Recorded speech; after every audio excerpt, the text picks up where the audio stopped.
मित्रों नमस्कार। मैं महेंद्र कुमार सहगल क्लासेज में आपका स्वागत करता हूं। मित्रों, आज हम लोग डीएनए पार्ट 2 के बारे में पढ़ेंगे। इसमें डीएनए रेप्लिकेशन और डीएनए रेप्लिकेशन इन इकोलाई पढ़ेंगे।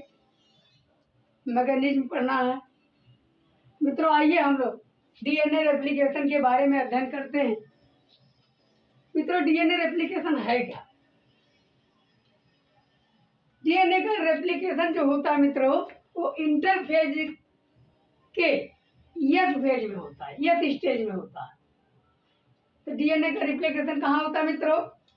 डीएनए का जो रेप्लिकेशन होता है, डीएनए का रेप्लिकेशन वो इंटरफेज स्टेज के यस स्टेज में होता है। कहाँ होता है मित्रों? यस स्टेज में होता है।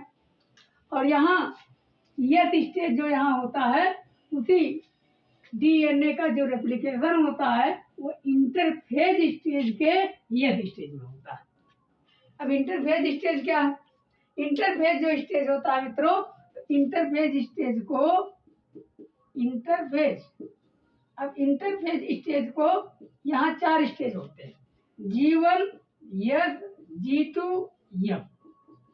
तो यस फेज में इंटरफेज जो होता है, उसका जो यस स्टेज होता है, उसमें डीएनए का क्या होता है मित्रों? रेप्लिकेशन होता है। क्लियर? अब बात कर लेते हैं डीएनए से डीएनए की बनाने की जो प्रोसेस होती है, उसी को रेप्लिकेशन कहा जाता है। फिर से समझ लीजिए, डीएनए से डीएनए का जो बनाने का निर्माण होता है, जो प्रोसेस होता है, उसी को हम क्या कहते हैं? रेप्लिकेशन कहते हैं। यानी डीएनए से डीएनए बनाने की प्रोसेस को हम क्या कहते हैं? रेप्लिकेशन कहते हैं। क्लियर मित्रों? अगर प्रश्न पूछा जाए replication, what is definition of replication, तो विकल्प में दिया रहेगा डीएनए टू डीएनए या DNA to RNA, RNA to DNA, mRNA to DNA, बहुत सारी चीजें दिया रहेगा। तो डीएनए से डीएनए जो बनाने की प्रोसेस होती है, उसी को क्या कहा जाता है मित्रों? रेप्लिकेशन कहा जाता है। क्लियर? इंटरफेज स्टेज में आपको अभी हमने नीचे बताया, इंटरफेज स्टेज में 4 स्टेज होती हैं, G1, S, G2, M से बना होता है। और इसी को हम सेल साइकिल या कोशिका चक्र कहते हैं। क्या कहते हैं मित्रों? सेल साइकिल कहते हैं। क्लियर? फिर से समझ लीजिए कि इंटरफेज स्टेज में 4 स्टेज होते हैं, G1, S, G2, M। और यस फेज में यही रेप्लिकेशन, डीएनए रेप्लिकेशन होता है। क्लियर? और इसी को, इन्हीं 4 स्टेजों को हम क्या कहते हैं? सेल साइकिल कहते हैं। अब प्रश्न ये बनता है कि डीएनए यानी एंजाइम, डीएनए में कौन कौन एंजाइम पाए जाते हैं? और डीएनए यानी एंजाइम ऑफ डीएनए को रेप्लिकोसोम कहा जाता है। क्या कहा जाता है मित्रों? रेप्लिकोसोम कहा जाता है। अब है क्या? Group of enzyme participate in DNA replication is known as replicosome. फिर से समझ लीजिए, group of enzyme participate in DNA यानी डीएनए में जो पार्टिसिपेट भाग लेता है, जो एंजाइमों का समूह होता है, जो डीएनए में क्या करता है? भाग लेता है डीएनए रेप्लिकेशन में, उसी को हम क्या कहते हैं? रेप्लिकोसोम कहते हैं। यानी ये कह रहा है group of enzyme participate in DNA replication is known as a रेप्लिकोसोम।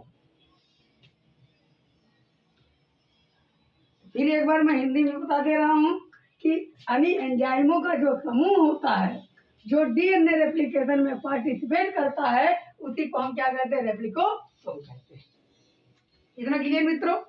अब बात करते हैं, इसी में कुछ एंजाइम जो पाए जाते हैं, उसको हमने एक सूत्र के माध्यम से लिखा। हेलो लीजा, डीएनए का पहला प्रेमी यशस्वी का टॉपर है। फिर से समझ लीजिए, हेलो लीजा, डीएनए का पहला प्रेमी यशस्वी का क्या है? टॉपर है। तो हेलो से हो गया डीएनए हेलिकेज एंजाइम, लीजा से हो गया डीएनए लाइकेज एंजाइम, डीएनए का पहला से हो गया डीएनए पॉलीमरेज एंजाइम, प्रेमी से हो गया डीएनए प्राइमेज एंजाइम, यशस्वी से हो गया सिंगल स्टैंडर्ड बॉन्डिंग प्रोटीन यहाँ पाया जाता है, single standard bonding protein. Topper से हो गया टॉप से हो गया टोपोमिराज, और आर से हो गया आरएनए एंजाइम। फिर तो समझ लीजिए, हेलो से क्या हो गया मित्रों, डीएनए हेलिकेज, लीजा से क्या हो गया डीएनए लाइकेज, और डीएनए का पहला से क्या हो गया पॉलीमरेज, प्रेमी से प्राइमेज, यशस्वी से सिंगल स्टैंडर्ड बॉन्डिंग प्रोटीन होती है, टॉप से टोपोमिरेज और आर से आरएनए। क्लियर मित्रों। अब डीएनए रेप्लिकेशन सेमी कंजर्वेटिव होता है, डीएनए जो रेप्लिकेशन होता है वो सेमी कंजर्वेटिव होता है। क्लियर मित्रों। और प्रोकैरियोटिक सेल में डीएनए रेप्लिकेशन जो होता है वो सेमी कंजर्वेटिव होता है। प्रोकैरियोटिक सेल में डीएनए जो रेप्लिकेशन होता है वो सेमी कंजर्वेटिव होता है। इसे मेसेल्सन और स्टाहल ने ई कोलाई बैक्टीरिया में बताया था। फिर से समझ लीजिए, प्रोकैरियोटिक सेल में डीएनए रेप्लिकेशन सेमी कंजर्वेटिव होता है। कैसा होता है सेमी कंजर्वेटिव होता है। इसे मेसेल्सन और स्टाहल नामक वैज्ञानिक ने ई कोलाई बैक्टीरिया में बताया था। इन्होंने बताया क्या था ई कोलाई बैक्टीरिया में कि जो डीएनए रेप्लिकेशन होता है और किसमें बताया था प्रोकैरियोटिक सेल, वो कैसा होता है सेमी कंजर्वेटिव। क्लियर मित्रों। प्रोकैरियोटिक सेल में या प्रोकैरियोट्स में डीएनए जो रेप्लिकेशन होता है वहां भी क्या होते हैं सेमी कंजर्वेटिव। इसे टायलर और टायलर ने बीन रूट में बताया था, यानी सेम के जड़ में बताया था। इतना क्लियर। यूकैरियोटिक में डीएनए रेप्लिकेशन क्या होता है सेमी कंजर्वेटिव, प्रोकैरियोटिक में सेमी कंजर्वेटिव। लेकिन जो प्रोकैरियोटिक में होता है मेसेल्सन और स्टाहल ने ई कोलाई बैक्टीरिया में बताया, जबकि यूकैरियोटिक में किसने बताया, यूकैरियोटिक में टायलर नामक वैज्ञानिक ने बताया। किसने बताया टायलर नामक वैज्ञानिक ने बताया। और क्या कि ये सेम के जड़ में जो डीएनए रेप्लिकेशन होता है वो भी सेमी कंजर्वेटिव होता है। क्लियर मित्रों। एक बार और रिवाइज कर देता हूँ। डीएनए का रेप्लिकेशन इंटरफेज के यस स्टेज में होता है। दूसरा, डीएनए से डीएनए बनाने की प्रोसेस को हम क्या कहते हैं रेप्लिकेशन कहते हैं। क्लियर।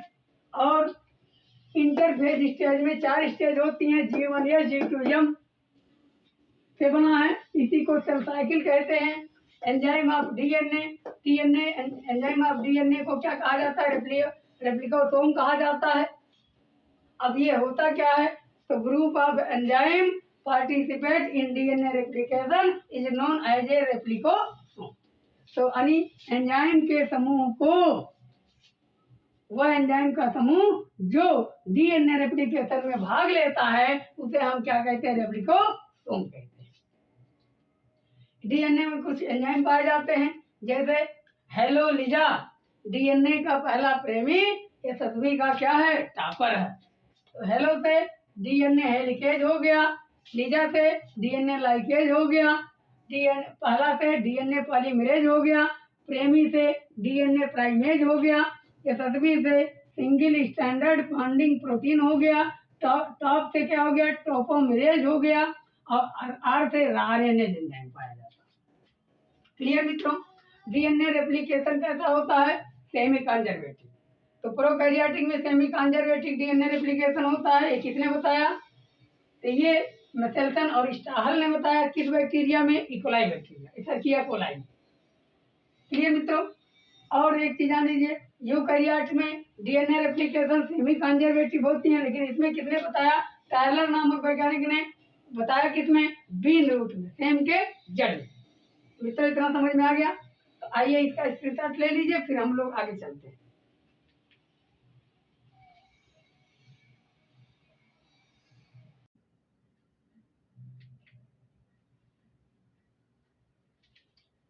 आइए मित्रों, हम लोग डीएनए रेप्लिकेशन के बारे में अध्ययन करेंगे। देखिए, DNA replication in E coli bacteria. DNA का रेप्लिकेशन इकोलाई बैक्टीरिया में कैसे होगा? देखिए, डीएनए यहाँ इकोलाई बैक्टीरिया को अमोनियम क्लोराइड मीडियम में कई जनरेशन तक ग्रो कराया गया। कई जनरेशन तक क्या कराया गया मित्रों? ग्रो कराया गया, जिसके कारण ई कोलाई बैक्टीरिया में N⁻15 नाइट्रोजन 15 आ गया, जबकि अमोनियम क्लोराइड में जब कराया गया तो नाइट्रोजन कितना हो गया? नाइट्रोजन 15 हो गया। क्लियर? नहीं क्लियर हुआ तो एक बार और मैं बता दे रहा हूँ। ई कोलाई बैक्टीरिया को जब अमोनियम क्लोराइड में कई जनरेशन तक, कई पीढ़ियों तक ग्रो कराया गया तो वहां क्या हो गया? जिसके कारण ई कोलाई बैक्टीरिया में नाइट्रोजन 15 आ गया। अब ध्यान देना, लेकिन दो जनरेशन के बाद N15 नामक ई कोलाई बैक्टीरिया, यानी जब N15 बन गया, ये ई कोलाई बैक्टीरिया क्या बन गया? N15 बन गया। अब यही N15 जो ई कोलाई बैक्टीरिया है, इसको N40 मीडियम में ग्रो कराया, N14 मीडियम में ग्रो कराया गया, माध्यम बनाया गया, उसी में ग्रो कराया गया। क्या हुआ फिर? इसमें कंजर्वेशन मीडियम में सोल्यूशन जो लिया गया वो क्या है? Caesium chloride. क्या लिया था? Caesium chloride. कंजर्वेशन मीडियम में सोल्यूशन क्या लिया था मित्रों? तो सीजियम क्लोराइड लिया गया था, और जिसके कारण यहाँ N15 जो है, ये N15 बाद में N15 जो ई कोलाई बैक्टीरिया बन गया था वो N14 मीडियम में ग्रो कराया गया। क्लियर? जबकि माध्यम क्या लिया गया? कंजर्वेशन में जो मीडियम था वो क्या था? वो caesium chloride. Clear? Caesium chloride medium लिया गया, कंजर्वेशन मीडियम, और बाकी जो जनरेशन वाला मीडियम था, एक जनरेशन के बाद उसमें ग्रो कराया जा रहा था, वो मीडियम नाइट्रोजन 14 लिया गया, मीडियम में ग्रो कराया गया। और जबकि ई कोलाई बैक्टीरिया क्या था? N15 बैक्टीरिया था, N15 ई कोलाई बैक्टीरिया था, जिसको N14 मीडियम में ग्रो कराया गया। क्लियर मित्रों? अब कोई दिक्कत नहीं है, लेकिन अगर पूछा जाए कंजर्वेशन मीडियम क्या था? Caesium chloride. अब बैक्टीरिया जब पहले कई पीढ़ियों तक ग्रो कराया गया तो क्या बन गया था? N15 बन गया था। फिर उसको किस में ग्रो कराया जा रहा है? N14 मीडियम में। किस कंजर्वेशन मीडियम पर? सीजियम क्लोराइड की। क्लियर? अब कोई दिक्कत नहीं है। अब देखिए, कितना क्लियर हो गया? अब हम लोग आगे जानते हैं mechanism of DNA replication. DNA replication काम क्या करता है, कैसे करता है? तो हेलिकेज एंजाइम, यहाँ आपको हमने पहले बताया है कि हेलिकेज एंजाइम जो होता है अनविंडिंग, अनविंडिंग का मतलब होता है, विंड माने वायु होता है, यानी जो अवायु, अनविंडिंग ऑफ 2 पैरेंटल स्ट्रैंड, 2 पैतृक स्ट्रैंड तक जो है, इसमें हेलिकेज एंजाइम क्या काम करता है? काम करता है। क्लियर? दूसरा, टोपो आइसोमरेज एंजाइम क्या काम करता है? टोपो आइसोमरेज एंजाइम दोनों स्ट्रैंड के टेंशन को रिलीज करता है, दोनों के बीच क्या करता है? तनाव उत्पन्न करता है, तनाव को रिलीज करता है मित्रों। क्लियर? टोपो आइसोमरेज एंजाइम दोनों स्ट्रैंड के, यानी 2 पैरेंटल स्ट्रैंड होते हैं, उस दोनों पैरेंटल स्ट्रैंड के टेंशन को क्या करता है? रिलीज करता है, उसके तनाव को रिलीज करता है। टेंशन का मतलब यहाँ क्या? तनाव। क्लियर? कितना क्लियर हो गया? टोपो आइसोमरेज का काम क्या है? कि दोनों स्ट्रैंडों के बीच जो दोनों पैरेंटल स्ट्रैंड बन रहे हैं, उनके बीच टेंशन को रिलीज करना, तनाव को रिलीज करना, और जब तनाव रिलीज होगा तभी डीएनए टूटेगा। क्लियर मित्रों? अब यशस्वी, अगला पॉइंट, यशस्वी सिंगल स्ट्रैंड बॉन्डिंग जो प्रोटीन हमने बताया था इसके पहले, वो रेप्लिकेशन के समय स्ट्रैंड स्टेबलाइज करता है। क्या करता है? स्ट्रैंड स्टेबलाइज करता है, स्ट्रैंड स्टेबलाइज करता है। फिर से एसएसबी का काम क्या होता है? एसएसबी फुल फॉर्म आपको हम बताए हैं कि सिंगल स्ट्रैंड बॉन्डिंग प्रोटीन या प्रोटीन रेप्लिकेशन के समय स्ट्रैंड स्टेबलाइज्ड का काम करता है। स्ट्रैंड स्टेबलाइज का क्या करता है? काम करता है। क्लियर? स्टेनिंग कैसे की जाती है डीएनए के मित्रों? फ्यूजन टेस्ट से। किस टेस्ट से?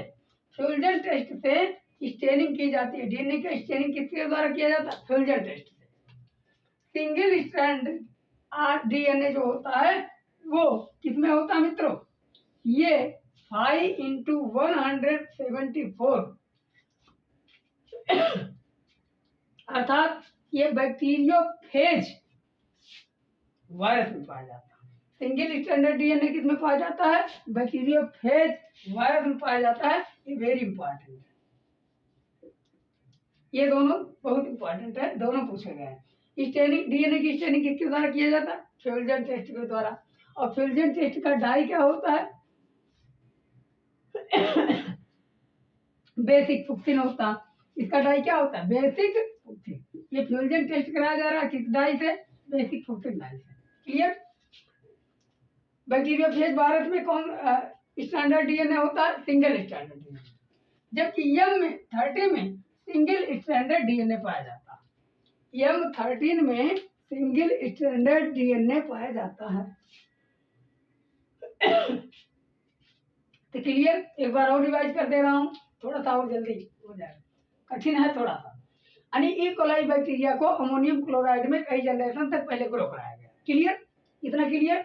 अब इसके कारण जो है जब इतनी कई जनरेशन तक अमोनियम क्लोराइड में मीडियम में ग्रो कराया गया तो इसके बाद जिसके कारण ई कोलाई बैक्टीरिया में N15 आ गया। अब N15 आ गया तो N15 ई कोलाई बैक्टीरिया बन गया। अब यही N15 नामक ई कोलाई बैक्टीरिया को N40 मीडियम में ग्रो कराया जा रहा। अब किस कंजर्वेशन मीडियम में? सीजियम क्लोराइड के कंजर्वेशन मीडियम में जो सोल्यूशन बना हुआ है उस सोल्यूशन में इसको क्या कराया जा रहा है? N40 मीडियम में ग्रो कराया जा रहा है। क्लियर? अब इसमें डीएनए रेप्लिकेशन का मैकेनिज्म काम क्या करता है? हेलिकेज एंजाइम का काम है अनविंडिंग अप टू पैरेंटल स्टेट। ये 2 पैरेंटल स्टेट तक चलता है और अनविंडिंग होता है। क्लियर? आवाज में टोपोआइसोमरेज एंजाइम दोनों स्ट्रैंड के टेंशन को क्या करता है? रिलीज करता है। दोनों के बीच जो 2 पैरेंटल स्ट्रैंड बन रहा है उसके बीच क्या करता है? टेंशन रिलीज करता है। इस भी काम क्या होता है कि रेप्लिकेशन के समय स्ट्रैंड को स्टेबलाइज करता है। स्ट्रैंड को स्टेबलाइज करता है अर्थात अस्थायी करता है। स्टेनिंग ऑफ डीएनए को फ्यूजन टेस्ट कहते हैं। स्टेनिंग ऑफ डीएनए को क्या कहते हैं? Feulgen test. डीएनए के स्टेनिंग को फ्यूजन टेस्ट कहते हैं। और फ्यूजन टेस्ट में जो डाई प्रयोग होता है वो बेसिक फुक्सिन होता है। डाई कौन सा होता है? बेसिक फुक्सिन। और बताइए, अब बात कर लेते हैं तो बैक्टीरियोफेज में कौन सा सिंगल स्टैंडर्ड आरएनए की या डबल स्टैंडर्ड आरएनए? तो सिंगल स्टैंडर्ड डीएनए किसमें पाया जाता है? बैक्टीरियोफेज वायरस में। Single standard DNA bacteriophage virus में पाया जाता है। M13 में सिंगल स्टैंडर्ड डीएनए पाया जाता है। चित्र इसका स्क्रीनशॉट ले लीजिए, फिर हम लोग आगे चलते हैं।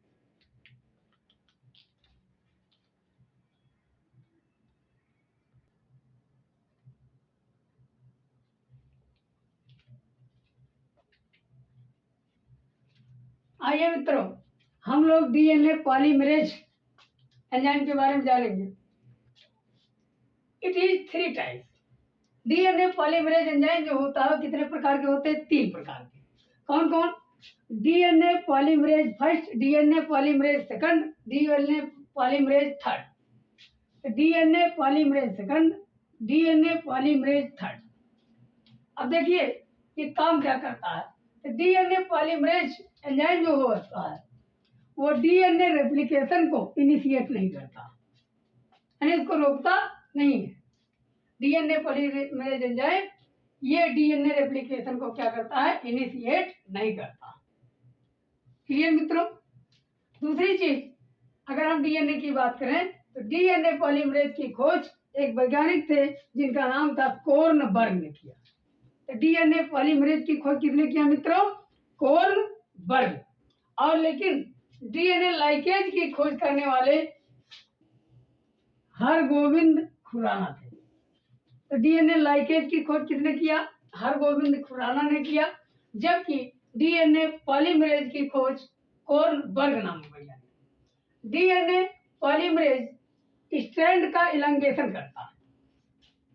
जो स्ट्रैंड होता है इसका उसका क्या करता है? डीएनए पॉलीमरेज एंजाइम क्या करता है? स्ट्रैंड का इलांगेशन करता है। क्लियर? यानी उसको जो है बढ़ाने में काम करता है। DNA polymerase first, second, third ये एंजाइम जो होता है वो 5 डायरेक्शन टू 3 डायरेक्शन में काम करते हैं। यानी 5 to 3 डायरेक्शन में क्या करते हैं? काम करते हैं। प्राइमर आरएनए के स्मॉल फ्रेगमेंट होते हैं। प्राइमर जो होता है वो आरएनए का छोटा सा टूटा हुआ भाग होता है जिसे हम स्मॉल फ्रेगमेंट भी कहते हैं। और एक चीज जानिए, पेरेंट स्ट्रैंड को लीडिंग स्ट्रैंड कहते हैं। पेरेंट स्ट्रैंड को क्या कहते हैं? लीडिंग स्ट्रैंड कहते हैं। सिंपल भाषा में जान लीजिए, या उसी को ट्रिपलेट स्ट्रैंड कहते हैं। जैसे लीडिंग का मतलब यह है, बचपन में हम लोग थे तो हम लोगों का लीड कौन करते थे? हम लोगों के माँ बाप करते थे, माता पिता करते थे, पेरेंट करते थे। उसी प्रकार से यहाँ पेरेंट स्ट्रैंड को लीडिंग स्ट्रैंड कहा जाता है या उसी को ट्रिपलेट स्ट्रैंड कहा जाता है। आइए मित्रों, लीडिंग स्ट्रैंड पर एक न्यूली स्ट्रैंड पाया जाता है, एक नया स्ट्रैंड बन जाता है फ्रेगमेंट के रूप में।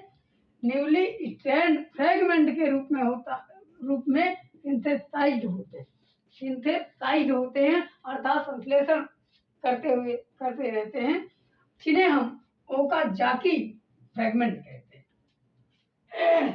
वेरी वेरी वेरी इंपॉर्टेंट है।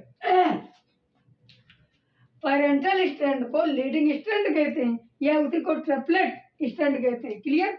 अब यही लीडिंग स्ट्रैंड जो होता है या पेरेंट स्ट्रैंड पर एक न्यूली स्ट्रैंड आ जाता है, न्यूली स्ट्रैंड फ्रेगमेंट के रूप में।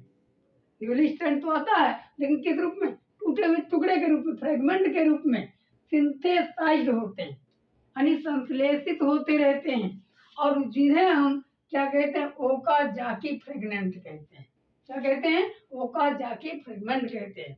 और यही ओकाजाकी फ्रेगमेंट को जोड़ने का कार्य डीएनए लाइकेज करता है। ओकाजाकी फ्रेगमेंट को जोड़ने का जो कार्य करता है वो डीएनए लाइकेज। ओकाजाकी फ्रेगमेंट को जोड़ने का कार्य डीएनए लाइकेज करता है मित्रों। क्लियर? और प्राइमर को निकालने का काम आरएनएज करता है। प्राइमर को निकालने का काम कौन करता है? आरएनएज एंजाइम काम करता है। एक बार और देख लीजिए कितने टाइप के हैं polymerase? 3। First, second, DNA polymerase first, second और थर्ड। डीएनए पॉलीमरेज एंजाइम क्या करता है? डीएनए रेप्लिकेशन को इनिशिएट नहीं करता। दूसरी चीज, डीएनए पॉलीमरेज की खोज किसने किया था मित्रों? कोर्नबर्ग नामक वैज्ञानिक ने। जबकि वहीं डीएनए लाइकेज की खोज हरगोविंद खुराना ने किया। डीएनए पॉलीमरेज स्ट्रैंड का क्या करता है? इलांगेशन करता है अर्थात उसको लंबाई को क्या करता है? बढ़ाता है। DNA polymerase first, second, third ये सदैव 5 डायरेक्शन टू 3 डायरेक्शन में चलता है। प्राइमर जो होता है ये आरएनए का छोटा सा स्मॉल फ्रेगमेंट होता है, जबकि पेरेंट स्ट्रैंड को लीडिंग स्ट्रैंड कहा जाता है या ट्रिपलेट स्ट्रैंड कहा जाता है। और लीडिंग स्ट्रैंड पर एक न्यूली स्ट्रैंड फ्रेगमेंट के रूप में सिंथेसाइज्ड होते हैं, संश्लेषित होते रहते हैं, जिन्हें हम ओकाजाकी फ्रेगमेंट कहते हैं। और ओकाजाकी फ्रेगमेंट को जोड़ने का कार्य डीएनए लाइकेज करता है। कौन करता है मित्रों? डीएनए लाइकेज करता है। और प्राइमर को निकालने का जो कार्य करता है आरएनएज एंजाइम काम करता है। प्राइमर अभी हमने बताया प्राइमर कहाँ होता है? डीएनए आरएनए के स्मॉल फ्रेगमेंट होते हैं और इसको निकालने का कार्य कौन करेगा? आरएनएज एंजाइम, क्योंकि ये आरएनए पे पाया जाता है। आइए मित्रों इसका स्क्रीनशॉट ले लीजिए, फिर हम लोग आगे पढ़ते हैं। कुछ नोट्स इंपॉर्टेंट चीजें हैं।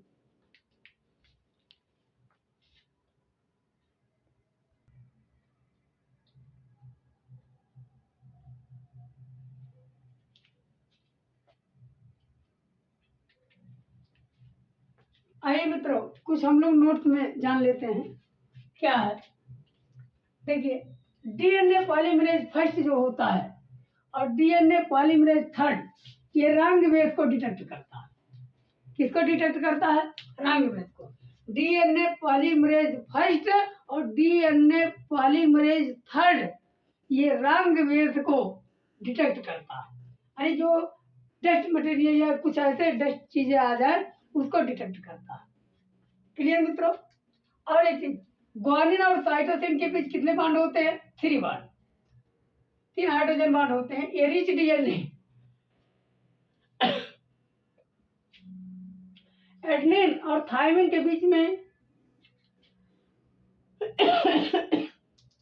2 डीएनए पाए जाते हैं, 2 हाइड्रोजन बॉन्ड पाए जाते हैं, सॉरी 2 हाइड्रोजन बॉन्ड पाए जाते हैं जिसे रिच डीएनए से मोर स्टेबल होते हैं।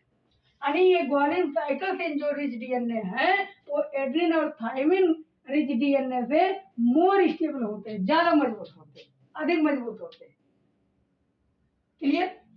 और इधर देखिए, ग्वानिन साइटोसिन के बीच जो रिच डीएनए है ये कहाँ पाया जाता है? वायरस में पाया जाता है, बैक्टीरियम पाया जाता है, लोअर प्लांट में पाया जाता है एंड लोअर एनिमल। फिर से समझ लीजिए, यानी ये ग्वानिन और साइटोसिन जो रिच डीएनए होता है ये वायरसों में पाए जाते हैं, बैक्टीरियम पाया जाता है, लोअर प्लांट में पाया जाता है और लोअर एनिमल। आइए मित्रों, और एडेनिन और थायमिन जो रिच डीएनए है ये केवल हायर प्लांट में पाए जाते हैं। किसमें पाया जाता है? केवल मित्रों हायर प्लांट में। क्लियर? सेल के अंदर, वेरी इंपॉर्टेंट है, सेल के अंदर डीएनए सिंथेसिस को इन विवो कहते हैं। सेल के अंदर जो डीएनए सिंथेसिस होता है उसे क्या कहा जाता है? इन विवो कहा जाता है। लेकिन डीएनए या RNA synthesis of the cell is known as in vitro. ये कह रहा डीएनए या आरएनए में जो संश्लेषण होता है उसको कोशिका सेल के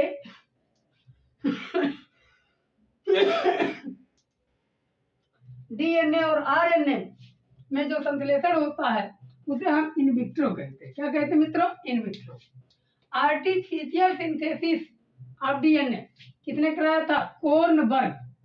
तो कोर्नबर्ग नामक महोदय ने आर्टिफिशियल सिंथेसिस डीएनए का आर्टिफिशियल सिंथेसिस करवाया, लेकिन कहाँ करवाया? लैब में। Clear? Artificial synthesis of RNA, RNA का आर्टिफिशियल सिंथेसिस किसने करवाया? तो यूकावा नामक वैज्ञानिक ने। किसने करवाया? यूकावा। फिर से एक बार देख लीजिए, तो डीएनए पॉलीमरेज फर्स्ट और पॉलीमरेज थर्ड, ये किसका होता है? रंग बेस को डिटेक्ट करता है। क्लियर? दूसरी चीज, ग्वानिन और साइटोसिन जो होता है ग्वानिन और साइटोसिन जो होता है वो रिच डीएनए और एडेनिन और थायमिन ये रिच डीएनए से क्या होता है? मोर स्टेबल होता है। यानी ग्वानिन और साइटोसिन किससे होता है? एडेनिन थायमिन से क्या होता है? मोर स्टेबल होता है, अधिक स्टेबल होता है। ग्वानिन साइटोसिन रिच डीएनए किसमें पाया जाता है? वायरस में पाया जाता है, बैक्टीरिया में पाया जाता है, लोअर प्लांट में और लोअर एनिमल। लेकिन एडेनिन और थायमिन जो रिच डीएनए होता है केवल हायर प्लांट में पाया जाता है। सेल के अंदर डीएनए सिंथेसिस को इन विवो कहते हैं और डीएनए और RNA synthesis of the cell यानी कोशिका के डीएनए या आरएनए का संश्लेषण जो कहलाता है वो इन विट्रो कहलाता है। क्लियर? और देखिए, artificial synthesis of DNA, artificial synthesis of DNA किसने बताया? कोर्नबर्ग किया। यानी आर्टिफिशियल लैब में डीएनए का संश्लेषण किसने करवाया? कोर्नबर्ग ने। और लैब में ही आरएनए का संश्लेषण किसने करवाया? यूकावा ने। मित्रों, आज के लिए बस इतना ही। नमस्कार, धन्यवाद सभी मित्रों।